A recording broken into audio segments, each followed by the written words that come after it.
56 days ఈ series prime వీడియోలో streaming అవుతుంది. 8 ఎపిసోడ్స్ ఉన్నాయి. ఒక్కొక్క ఎపిసోడ్ 50 మినిట్స్ వరకు రన్ టైం ఉంటుంది. తెలుగు డబ్బింగ్ బాగుంది, కానీ అక్కడక్కడ కొంచెం డల్ అయిపోయింది. అక్కడక్కడ డబ్బింగ్ అయితే సెట్ కాలేదు. ఓవరాల్ ఓకే, ఫ్యామిలీతో అసలు చూడలేరు. ప్యూర్ 18+ ఆడియన్స్ కోసం, బోల్డ్ కంటెంట్ ఇష్టపడే వాళ్ళ కోసం తీసిన సిరీస్ ఇది. హెడ్ ఫోన్స్ అయితే మస్ట్, మసాలా ఫ్యాన్స్ అయితే గెట్ రెడీ. మరి ఈ సిరీస్ చూసాక నాకు ఎలా అనిపించింది చెప్తా. అంతకన్నా ముందు బేసిక్ ప్లాట్ విషయానికి వచ్చేస్తే, ఓ సూపర్ మార్కెట్లో అనుకోకుండా కలుస్తారు సియారా అండ్ ఆలివర్. ఆ ఒక్క పరిచయం ప్రేమగా మారి చాలా త్వరగానే ఇద్దరు ఒకే అపార్ట్మెంట్లో కలిసి ఉండాలని నిర్ణయించుకుంటారు. అంతా బాగుంది అనుకునే లోపే కట్ చేస్తే సరిగ్గా 56 రోజుల తర్వాత అపార్ట్మెంట్లో ఒక శవం బయటపడుద్ది. అసలు ఆ శవం ఎవరిది? ఆ 56 రోజుల్లో వాళ్ళ మధ్య ఏం జరిగింది? ఆ రొమాంటిక్ లవ్ స్టోరీ కాస్త ఒక మర్డర్ మిస్టరీ ఎలా మారింది?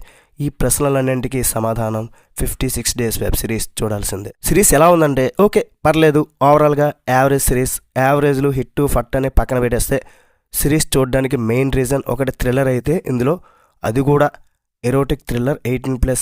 దానికోసం కుర్రాలు ఎగబడిపోతారు కాబట్టి మసాలా అయితే ఫస్ట్ 3 ఎపిసోడ్లో బాగా దట్టించారు. ఎంతలా అంటే హీరోయిన్ ఉంది, డాగ్ కెమెరామెన్. ఆ అమ్మాయి ఎంత బాగుందంటే చూడడానికి బాగుంది. Lip lakhs and bedroom scenes ఉన్నాయి, ఇంటిమేట్ సీన్స్ కూడా ఉన్నాయి. మెయిన్ లీడ్స్ మధ్య కెమిస్ట్రీ చాలా బోల్డ్గా చూపించారు. చెప్పడానికి కూడా ఏదో ఇబ్బందిగా అనిపించింది, అందుకే వాయిస్ తగ్గించా. ఎవరెస్ట్ మసాలా కన్నా ఘాట్. ఓకే, జస్ట్ చిన్న చిన్న బిట్స్లానే ఉంటాయి. తర్వాత 4th ఎపిసోడ్ నుండి అంతగా ఏమి ఉండవన్నమాట. తర్వాత అవి చూడాలనుకున్న వారు డిసప్పాయింట్ అయితే అవుతారు. స్క్రీన్ ప్లే, స్టోరీ 2 టైమ్ లైన్స్లో నడుస్తుంది. ఒకటి ప్రజెంట్లో జరిగే పోలీస్ ఇన్వెస్టిగేషన్, మరొకటి పాస్ట్లో వాళ్ళిద్దరి మధ్య జరిగే లవ్ స్టోరీ. ఈ రెండింటిని బ్యాలెన్స్ చేస్తూ స్టోరీని ముందుకు నడిపించిన విధానం ఓకే, పర్లేదు. ఇక డోవ్ కెమెరాన్ అండ్ అవన్ జోగియా లీడ్ రోల్స్ చేశారు. ఇద్దరు వాళ్ళ క్యారెక్టర్స్ చాలా బాగా చేశారు. ఫస్ట్ ఎపిసోడ్ నుండే వాళ్ళ మధ్య ఏదో దాగుంది అనే అనుమానం ఆడియన్స్ కలిగించడంలో సక్సెస్ అయితే అయ్యారు. ఇక పోలీస్ ఆఫీసర్ ఇన్వెస్టిగేషన్ ట్రాక్ కూడా ఓకే, యావరేజ్గా అనిపించింది. అలాగా మైనస్ పాయింట్స్ విషయానికి వస్తే మాత్రం ఇవే. లీడ్ పేరు మధ్య రొమాన్స్ ఉన్నప్పటికీ కూడా కొన్ని చోట్ల ఎమోషనల్ కనెక్ట్ మిస్ అయిపోయింది.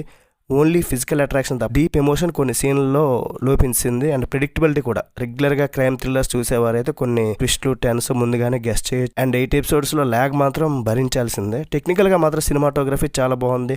ఆ డార్క్ థీమ్ని బాగా చూపించారు. ఎడిటింగ్ క్రిస్పీగా ఉంది. 56 డేస్ ఓవరాల్గా average romantic thriller, murder mysteries, psychological డ్రామాలు ఇష్టమైతే వీకెండ్లో ఒకసారి ట్రై చేయండి. స్టార్టింగ్ కొంచెం స్లోగా అనిపిస్తుంది, బట్ ముందుకు వెళ్తున్న కొద్దీ ఇంట్రెస్టింగ్ ఉంటుంది. కానీ గుర్తుంచుకోండి, కేవలం 18+ కోసం మాత్రమే. రివ్యూ నచ్చితే ఒక లైక్ వేసుకోండి. ఓవరాల్గా రేటింగ్ ఎంత ఇస్తానంటే 2.75 out of 5. నెక్స్ట్ వీడియో మళ్ళీ కలుద్దాం. బై బాయ్, జై హింద్.